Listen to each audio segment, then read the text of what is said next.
আমার ক্যারিয়ারের বয়স 28, আমার বিবাহিত জীবন 27 বছরের। বিয়ে হয়ে 14 জনের সংসারে আছি। বর্তমানে শ্বশুর ও দিদি শাশুড়ি মারা যাওয়ার পর সদস্য সংখ্যা 12। এই পেশায় থেকে 12 জনের 51বর্তী পরিবারে এত বছর ধরে আছি আমি। আমার মনে হয় বিয়ে মানে কোনো ভালো লাগা নয়, কোনো ভালোবাসা নয়। বিয়ে মানে দায়িত্ব। তুমি যদি দায়িত্ব নিতে পারো, তোমার দায়িত্ব সবাই নেবে। বিয়ের পর থেকে এই কথাটা মাথায় ঢুকিয়ে নিয়েছি।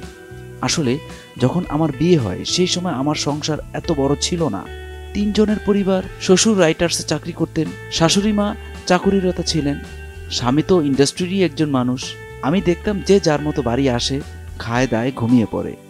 এইদিকে আমি যেহেতু ছোট থেকেই 51বর্তী পরিবারে বড় হয়েছি, বিয়ের পরেও মনে হয়েছিল এটা কোনো সংসারই না, একটা সংসার তৈরি করতে হবে। তখন খুড় শ্বশুর ননদ সবাইকে নিয়ে একসঙ্গে থাকা শুরু করি। দায়িত্বের সঙ্গে তৈরি হয় অভ্যাস।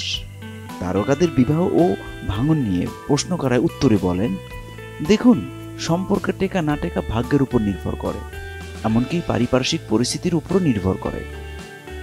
সম্পর্ক কেন নষ্ট হয় সেটা একসঙ্গে না থাকলে বোঝা যায় না। আমার যদি সম্পর্ক না টেকেই বা বঞ্চিত হই, তাহলে কি আমার জীবনে প্রেম আসতে পারে না? তা না হলে তো আমি নিজেই বিশ্বাস হারাবো।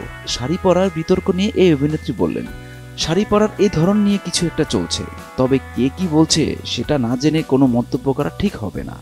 আমার মনে হয় কে কিভাবে শাড়ি পরবেন সেটা তার ব্যক্তিত্বের উপর নির্ভর করে। আমার খুব ভালো চেহারা, আমি চাই মানুষের প্রশংসার তীব্রতা আমাকে আকর্ষণ করুক, তার চোখে দারুণ দেখতে লাগছে। কেউ যদি লো কাট ব্লাউজের সঙ্গে শিফন শাড়ি পরেন, তিনি যদি আত্মবিশ্বাসী হন, তাহলে পরবেন। আমরা তো নিজের জন্য জামা কাপড় পরি না, অন্যের আমাকে ভালো লাগবে বলেই পরি। মানুষ যদি শুধু নিজের জন্যই জামা কাপড় পরতো, তাহলে তো মেক্সি পরেই কেটে যেত। কিন্তু আমার ব্যক্তিগত মত, আমি নিজে এমন পোশাক পরবো যা সর্বগ্রহণযোগ্য। পোশাকের মাধ্যমে কোন ব্যক্তি কি ধরনের বার্তা দিতে চাইছেন সেটা তার মানসিকতার উপরই নির্ভর করে।